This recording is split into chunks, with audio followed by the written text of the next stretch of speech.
Na TV Sud você tem o melhor conteúdo diariamente no YouTube.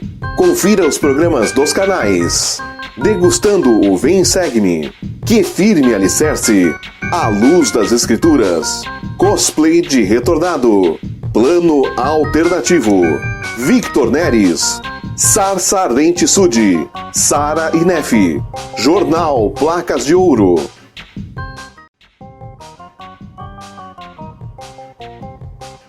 O canal TV Sud informa. As opiniões e respectivos conteúdos do programa a seguir são de responsabilidade exclusiva de seus produtores.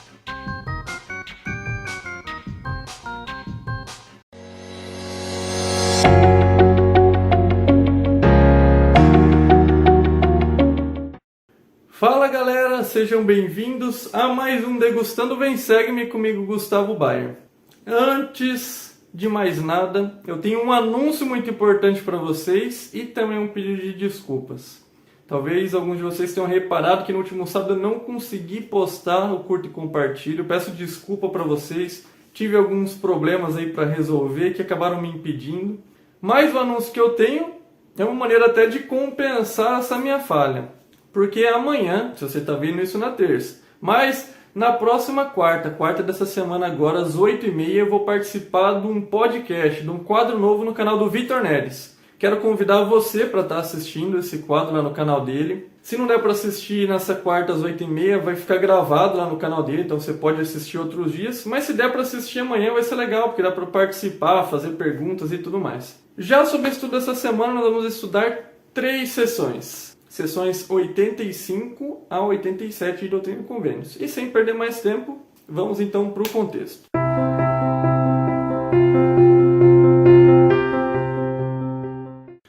As 3 sessões que a gente vai estudar essa semana são relativamente curtas. No que diz respeito à sessão 85, ela foi revelada ao profeta Joseph em Kirtland, Ohio, no dia 27 de novembro de 1832. Essa sessão ela foi um trecho extraído de uma carta que o profeta enviou para William W. Phelps. E ela foi dada como uma resposta à pergunta sobre os santos que tinham se mudado lá para a Independence, que tinham se mudado para o Missouri e não tinham recebido ainda sua herança, em razão justamente de não terem cumprido o mandamento de consagrar suas propriedades. Então essa revelação é um trecho que foi nessa carta para William W. Phelps.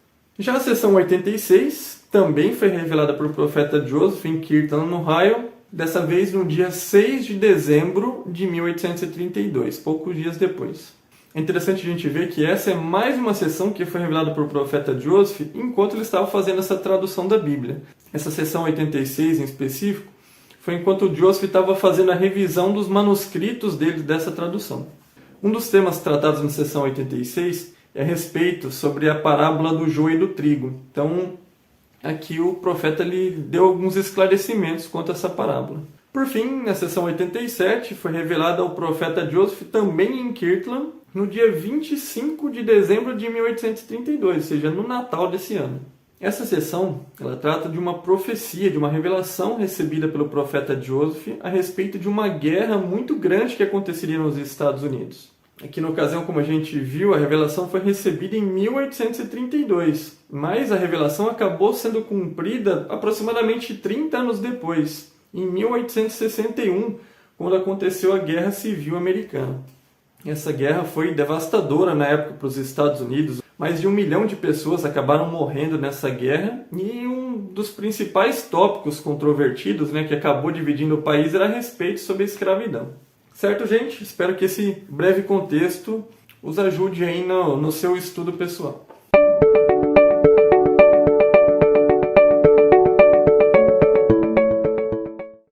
O primeiro tópico que eu quero tratar com vocês nessa manhã, também o primeiro tópico enfatizado no manual, e os 2 primeiros versículos, na verdade aí da sessão 85, trata sobre a importância de nós termos registros. Ali no título diz, é bom conservar uma história. Quando eu estava estudando sobre essa designação, eu vi que, na verdade, não é a primeira vez que a gente viu isso no estudo de Doutrina e Convênios desse ano. Então, se o senhor entendeu ser prudente, está repetindo esse tema, é porque é algo muito importante que talvez nós não estejamos aplicando devidamente na nossa vida. E aí eu te pergunto, você mantém um diário, um registro pessoal, um registro familiar com as histórias da sua família? Aqui em casa, como eu compartilhei outra vez, a principal historiadora, digamos assim, é a minha esposa. Nossa, ela faz isso com tanto carinho, com tanta atenção, ela coloca fotos, registros importantes da nossa família, alguns acontecimentos. E isso é tão legal a gente poder ver depois e recordar dessas coisas. Vou até deixar aqui algumas imagens, né, dos registros que minha esposa faz. Nossa, eu acho incrível o trabalho que ela faz. Mas eu tenho outra pergunta agora para você. O que você escreveria sobre o seu modo de vida, sua fé e suas obras que possam ser bênção para as futuras gerações? O que você pode escrever hoje que isso pode não só te fortalecer mais para frente, mas talvez um dia vir a fortalecer seus filhos, seus netos?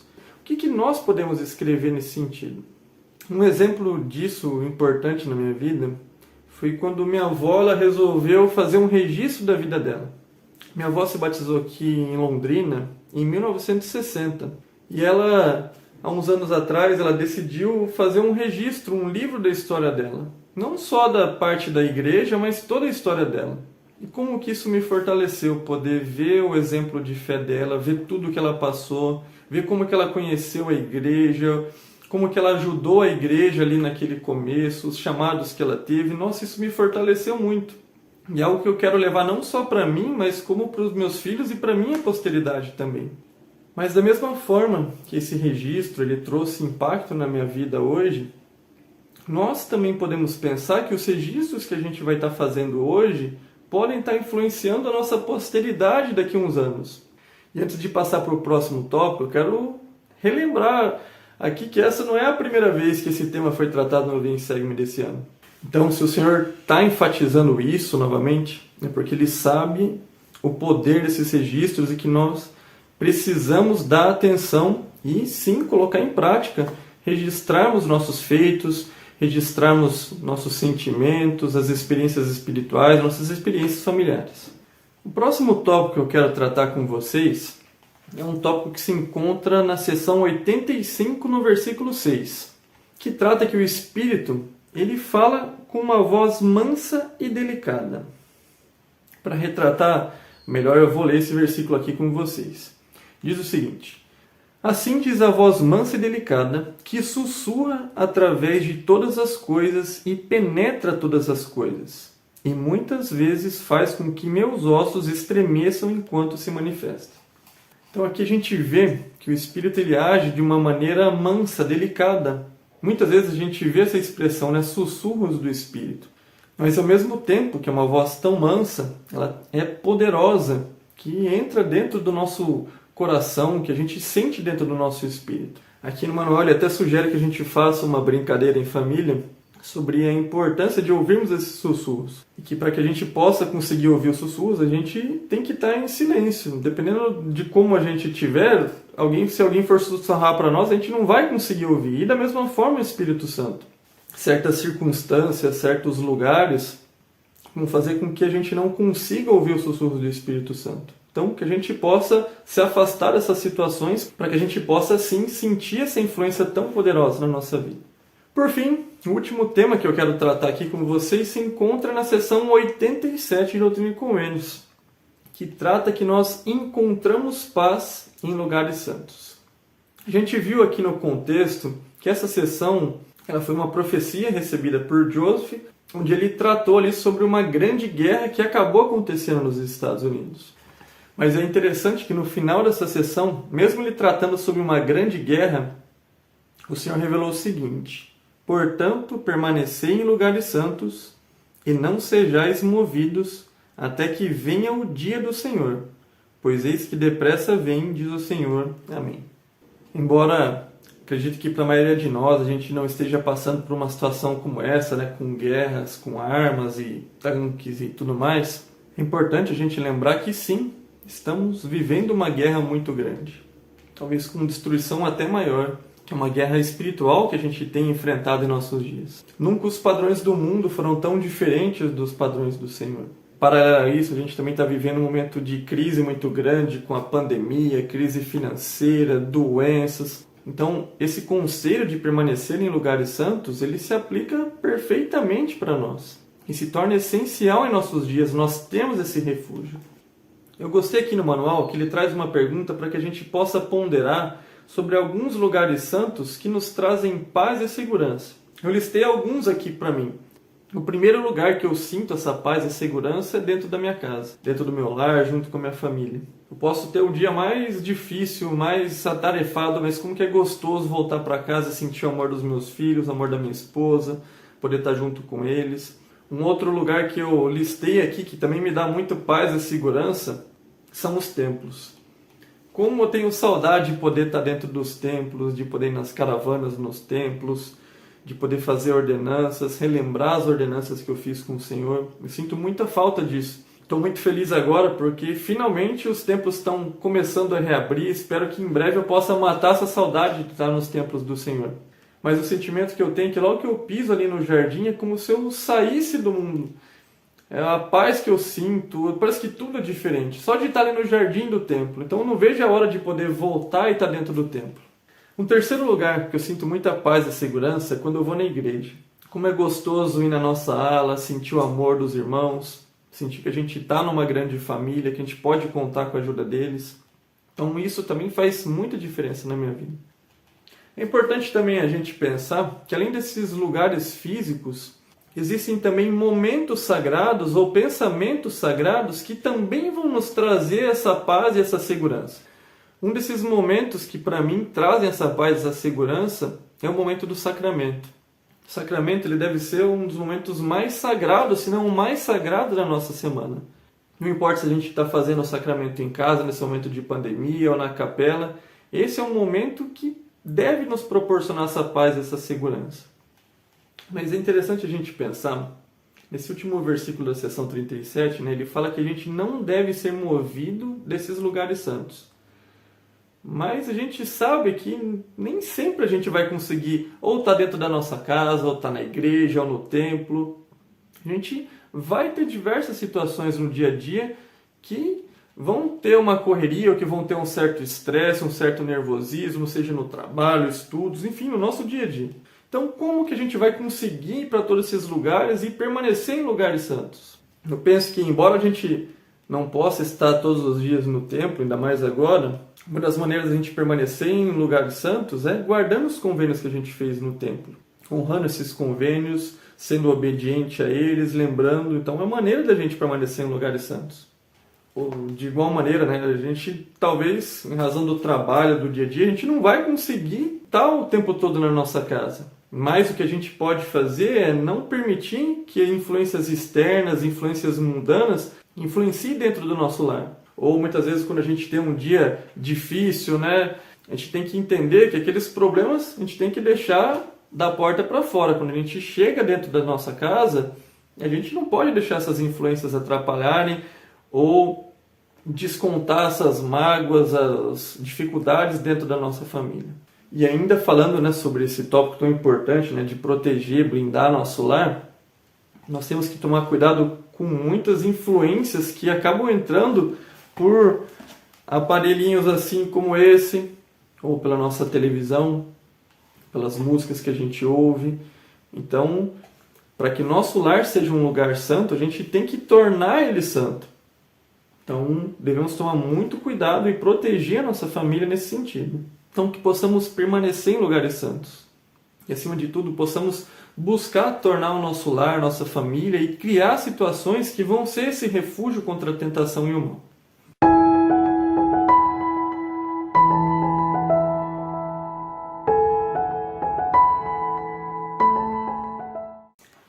A pergunta que eu tenho para que a gente possa refletir no estudo dessa semana é a seguinte: o que posso fazer para tornar o meu lar um lugar mais santo?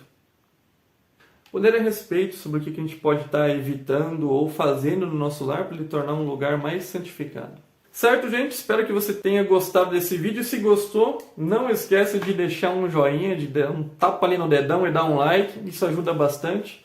Se você ainda não é inscrito aqui no canal, clique aqui embaixo, se inscreva e clique também no sininho para estar recebendo outras notificações. Eu sei que nesse último sábado eu acabei falhando, as coisas não aconteceram como eu planejei, mas via de regra e vai acontecer. Todas as terças a gente tem estudo aqui do Vem Segue-me e todos os sábados eu curto e compartilho.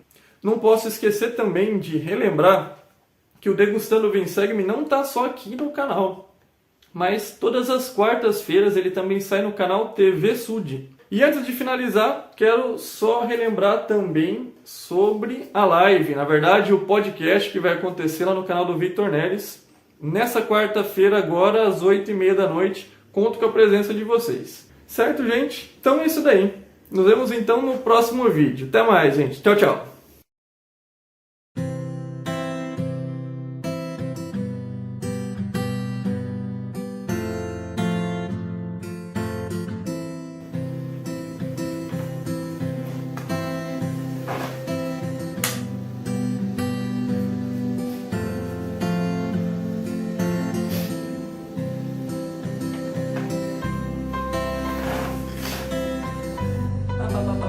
Obrigado, irmão Gustavo, mas cadê o diretor?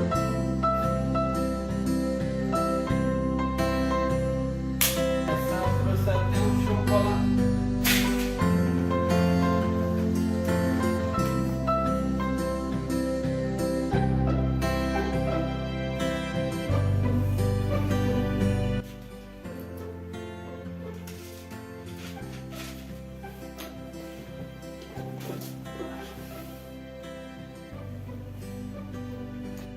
Alô? Ô diretor, como é que você tá? Meu, não tem um sábado que eu já não te acompanho. Olha o que aconteceu. Já não teve curto compartilho, o que aconteceu? O que não gravou? Pois é, não consegui. Tá fazendo falta. Uma coisa pra te perguntar, não sei se você vai querer. Diretor, você volta por favor? Me pedindo com tanto carinho, amor e atenção, não tem como dizer não. Próximo curto e compartilho, estarei presente com você. Mas não me vem mais com esse negócio, hein? Certo, gente. Agora sim a despedida. Peraí que eu tô gravando aqui como diretor ainda. Mas espero que vocês tenham gostado do vídeo dessa semana. Aqui no canal vocês sabem que é igual aqueles shows de rock, né? Tem uma despedida e depois tem mais um bis e agora sim que é a despedida. Epa, chegou gente aqui. Mas não esqueça de acompanhar a live de quarta-feira. Até mais, gente. Tchau, tchau. Olá, tudo bem? Nós dois estávamos pensando, no tempo de conversar, sobre o arbítrio. Esse é o sinal.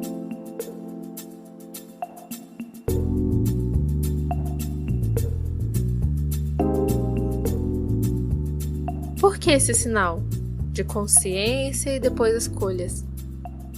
Porque é minha consciência e também escolher dois. Dois o quê? Uma escolha certa que dá a liberdade. E a escolha errada, que é a consequência, é o cativeiro. Mas não tem várias alternativas, é apenas duas.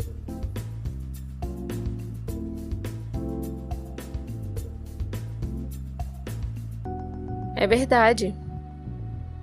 Porque nós temos escolhas, mas também temos consequência e responsabilidade. Sabemos que temos duas alternativas. E complemento também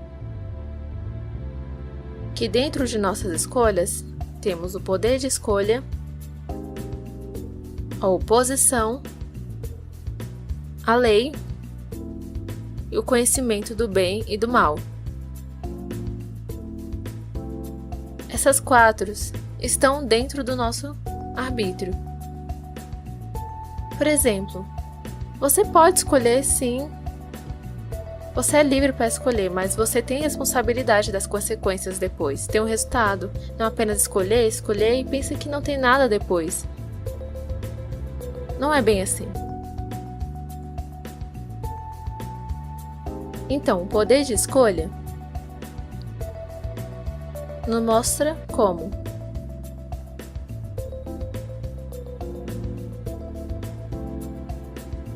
O poder de escolha Por exemplo, significa que podemos controlar nossa vida e nosso caminho. Se não existisse nada de oposição, se tivesse apenas um caminho para seguir apenas na vida, sem oposição, não tem lei, nada de oposição, não tem um conhecimento, parecemos um robô. Não é a proposta, não é o plano do Senhor. É o plano do Satanás. O plano do Senhor é diferente, entende? Porque é necessário mostrar o certo e o errado. Temos escolhas da nossa vida de escolher o certo e o errado. Temos essa oposição. A oposição é importantíssima. Nos mostra as coisas certas e as coisas erradas. Nos ajuda a ter um entendimento claro das coisas. Certo é verdade. Agora sobre a lei. Por que a lei é importante? Vocês perceberam que o poder de escolha é a oposição e também temos a lei. Por exemplo, eu escolho qualquer coisa, eu sou livre para escolher qualquer coisa, mas eu vou contar por exemplo, uma história. Um jovem, ele pensava que escolhia qualquer coisa, mas tem raiva da lei. Então, um certo dia, ele estava andando em um carro vermelho. Mas ele pensava, nossa, que saco, tem um limite de velocidade, que é 60. Que é 60 na pista. Poxa, ele pensava, que chato. Tem multa, tem essas coisas. Mas já pensou, já imaginou? Ele pensou então, ok, vamos tirar. Por exemplo, vamos tirar a lei. Agora é livre, pode, à vontade, a velocidade que você quiser, 160, 200, quanto você quiser de velocidade na pista. É possível, correu bastante. Então ele assim o fez. Estava correndo, só que na pista oposta havia um caminhão. Na verdade, a pista estava indo na direção certa, mas o caminhão decidiu. O homem que estava dirigindo o caminhão decidiu ir para a mesma pista do rapaz. Então, aconteceu o acidente. Então, o jovem, por exemplo, ficou com raiva. Por que ele estava na minha pista? Mas você escolheu. Se não tem certo e errado, se não tem lei, significa que é qualquer coisa, que decide qualquer coisa, qualquer caminho. Não tem multa, não tem lei, não tem consequência. É uma grande destruição. Por isso, é importante a lei, pois ela é um suporte. E é o plano do Senhor, para nós entendermos que é necessário existir a lei. Agora o quarto, conhecimento do bem e do mal. É muito importante. É bom conhecermos as coisas, conhecer as coisas boas, conhecer que existem as coisas ruins. Por exemplo, aprendemos na nossa vida que tem as coisas boas e as erradas. Significa que entendemos isso, temos isso dentro de nós, esse conhecimento dentro de nós, do que uma pessoa que parece um robô, que não sabe de nada das coisas, não sabe o que significa. Essas 4 alternativas, é importante termos dentro de nós essas características para ter o arbítrio, para sabermos escolher bem, para decidir as coisas. É verdade. Perceberam o contexto? Tudo está interligado. Não é uma coisa que está longe uma da outra. Tudo está interligado.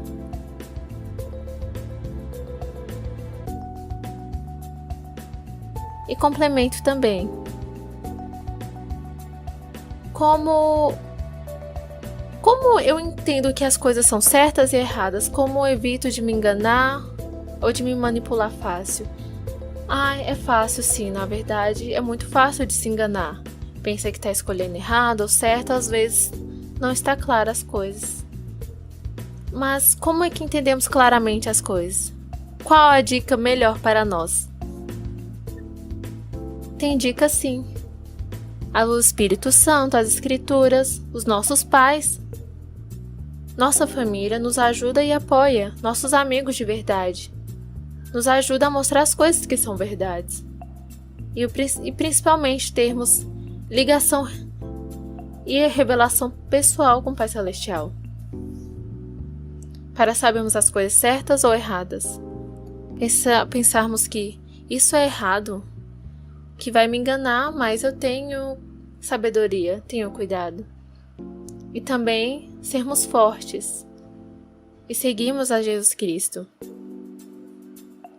para sermos fortalecidos. Certo, e eu complemento também.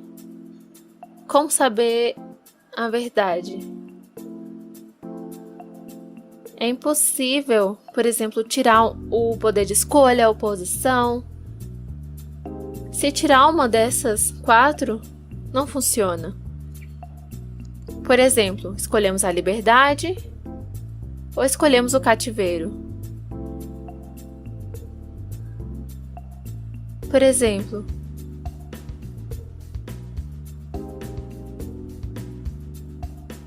eu quero mostrar para vocês uma comparação. Vemos no mar, numa água, diz que é proibido entrar. Eu sigo a placa, eu sigo a lei e eu tenho uma consequência de liberdade. Significa que eu posso escolher outras coisas, posso voltar para casa, posso ir para o shopping, passear, posso ficar na areia, vendo o sol se pôr. Eu tenho escolhas, é uma consequência. Se eu escolher errado, por exemplo, se eu vejo a placa que está proibido de entrar na água, eu desprezo. E eu escolho, eu vou nadar sim. Então acontece que eu morro afogado, por exemplo.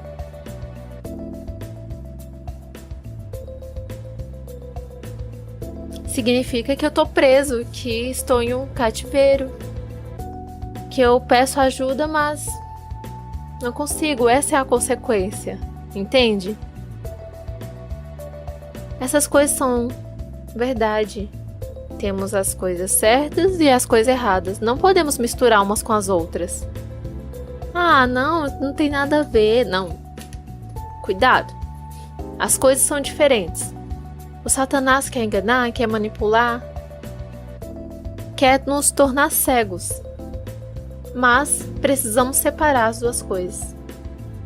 É verdade, eu concordo. As coisas do Senhor nos entregam claridade e paz, mas as coisas do Satanás são escuras e confusas. São sentimentos ruins. O Senhor ama cada um de nós e quer que nos tornemos sábios e conhecedores da verdade. O Senhor quer nos entregar inteligência, conhecimento e felicidade, alegria. E nós podemos ter essa liberdade. Esse é o plano do Senhor. E Ele ama vocês também. O arbítrio tem uma grande bênção se sabemos escolher. Ele nos entregou liberdade, mas nós precisamos saber as consequências das coisas. Ter perspectivas do que vai acontecer no futuro. De nossas escolhas. É por isso que o Senhor nos aconselha e nos adverte e também nos ajuda e apoia. E Não esquece as escrituras de entender o Senhor e o Espírito, que Ele nos guia no caminho certo, num caminho claro, e mostra o que é certo e errado. Então é isso, eu espero que vocês tenham gostado. Nos sigam, curte, e se tiver alguma dúvida ou se quiserem perguntar alguma coisa, à vontade. Se alguma coisa está confusa, que conversamos aqui, pode nos perguntar. Muito obrigada a vocês que assistiram. Tchau!